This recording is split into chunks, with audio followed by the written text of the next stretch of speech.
Looks like I sent my Vikings to chase.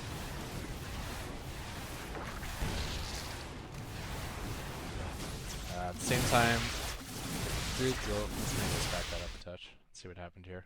Kind of missed that. Okay, so more or less uncontested. Just stimming, taking on the hatchery as soon as possible.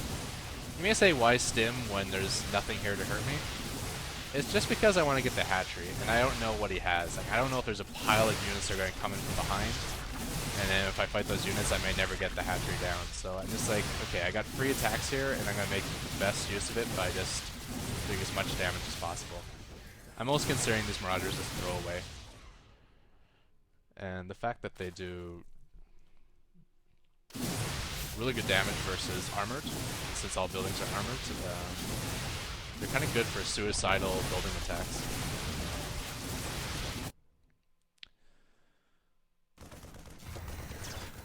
So at the same time, Zerg is pushing up. Wow, he's gone really heavy on gas units because he's got 5,000 in the bank for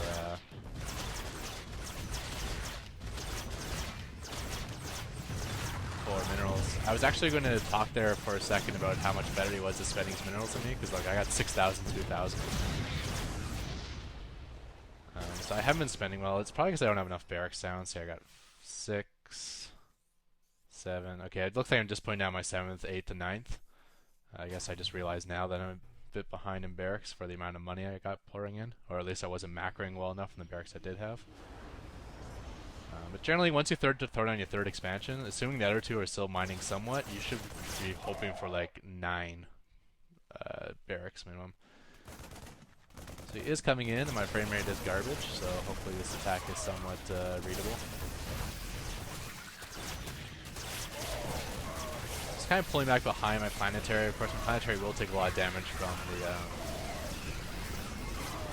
ultralisks, since they do that bonus to armored. Well, it looks like they even still do that head smash, so I guess this replay is from before that patch.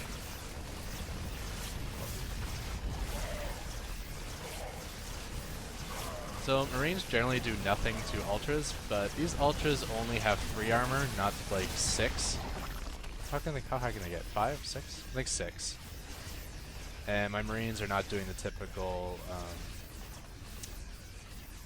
6 damage, they're actually doing 9 because they're fully upgraded. So I'm still doing 6 damage per attack, where a lot of times Marines versus Ultras will only be doing 1 damage per attack. So my Marines can still, I mean, preferably I want Marauders, but they can still hurt to his Ultras.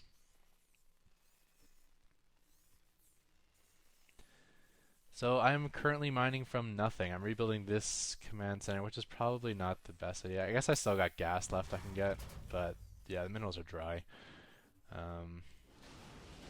This one would be a little better. Also, minerals are low, but at least the gas is a lot higher. But probably this base or this base is where I should be looking to expand next. And I think I started this thought about 5 times and never actually completing it. But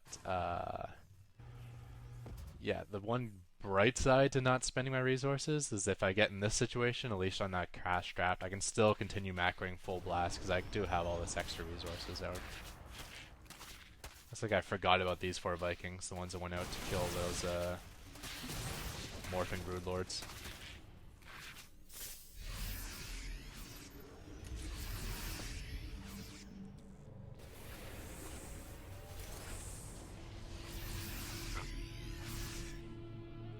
Zerg in the meantime has looked like he's dried out his high yield and his main. This one's getting close to dry. And just starting up his 4th base again. 5th base slowly on the way.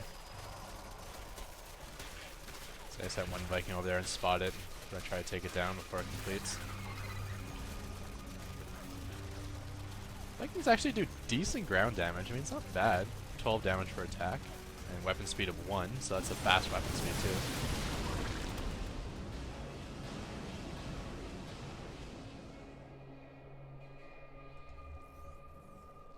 So it looks like I'm setting up another command center. Yeah. Building this one here was kind of stupid. That did nothing for me. I guess I'm just doing this defensive turret. And now there's a whole ton of ultralisks. That's definitely enough to clean up my force, except the one thing I do have is I got the high ground and I got this ram choke point that I can kind of abuse. I I found those 4 Vikings on the island and pulling them in. And the reason I found them was because I was actually moving over my original orbital command from my main base, which is dried up, to take that expansion. So again, just kind of moving in, pot-shotting, moving back, moving in, pot-shotting, moving back. Notice he's got his guys on hold position. Actually drop down my Vikings, see if they can meat shield for me. But as they're armored units, they will drop pretty fast to these ultras, so maybe not the best idea in the world. But his ultra count is down to 5. I'm sure I've killed maybe at least 4 of them. I think at this point I can handle this. So I just kind of stim and bash. So I am 3-3, and with a good amount of marauders who can clean up ultralisks at a fairly substantial rate.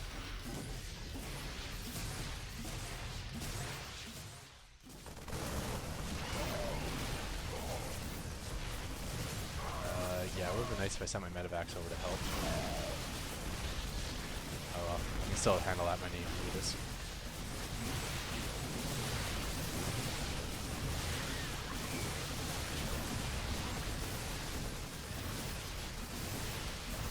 So he's probably doing a lot of Zerglings just because he was heavy in minerals and no gas, but the thing is, Zerglings do nothing to Marines or Marauders once you get the 3 armor. He would have to be fully upgraded himself just to do decent damage, but if he's at 0 attack, which he might be, let's check a drone. Yep, he's got 0 attack upgrades. That means he's only doing 2 damage to each Marine and 1 damage per attack to Marauders. Armor is like huge versus these units that do very low damage per attack.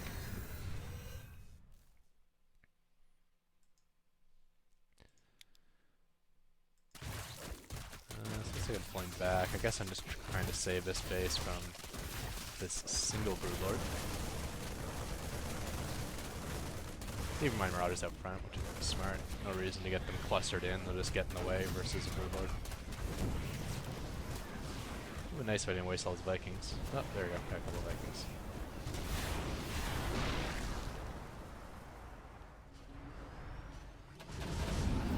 That's the end of that. Zerg is throwing down 2 more expansions once again, although he's got to be close to dry. Well, he's still got a lot of minerals. So he can pump up his drones, build some... build something on the Vespian geysers, what are they called, extractors for Zerg. So he has enough money to get his gas production going, we'll say. Use the medevacs to transfer over a bunch of SCVs here. That's a nice way to get an island expansion going. Sometimes you forget. I mean, you get the medevacs as for their medic usage, but don't forget that they're also transport ships. It took me a long time before I actually started using medevacs for transporting units. A bunch of Zerglings coming in. Against a planetary fortress with 3 armor, they're only doing 2 damage per attack. And they die en masse. I got enough SCVs to repair, I think. Once again, taking out all his drones and his hatchery. Let's see, his harvester count is down to 21. Not sure if that's updated or not. Oh, we still got 21 harvesters? Doing what the heck are they doing? Nope, 7. Okay, I did update. There we go. So yeah, more or less GG at this point. I got 2 solid mining bases right now. Well, kind of 2 in a little bit. One's nice and safe on the island, and then one's nice and safe with Planetary Fortress. And he's really got no army to push out.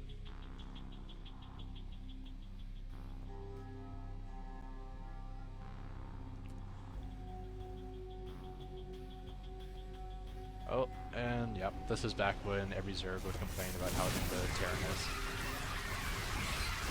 Which is understandable. I mean, not only does Zerg have to worry about Terrans who just mass up like giant tech or a giant mech army or a giant bio army, but they also got to worry about all the early harassment you can do with like Reapers and Bunkers and even Hellions. So Zerg is getting a little bit of a buff next patch, and the Reaper Bunker harass is getting a big nerf. As is siege tanks, they won't be able to dominate Hydras like they used to. In fact, Hydras are going to be a pretty good counter to siege tanks.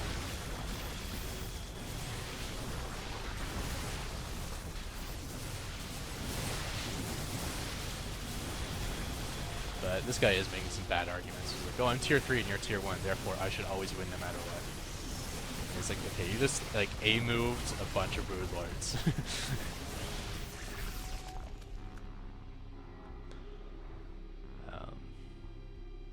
And in fact, the major attack was when he fought with his Broodlords without his Roaches. Not that Roaches would be best anyways, just because I have Marauders on the ground, but you know, when I get to fight your major force in 2 pieces, it makes it a lot easier. And after that, it was like 3-3 bio versus barely any upgraded ultralisks. I think I remember this actually. I talked to this guy a little bit more after the game. Like he is steaming here, but I think overall he's actually a pretty decent guy. Just in game here, it sounds like he's just like refusing to change his gameplay and just I won't change my gameplay. I'll just blame Blizzard and keep doing the same thing over and over and over again versus Terran.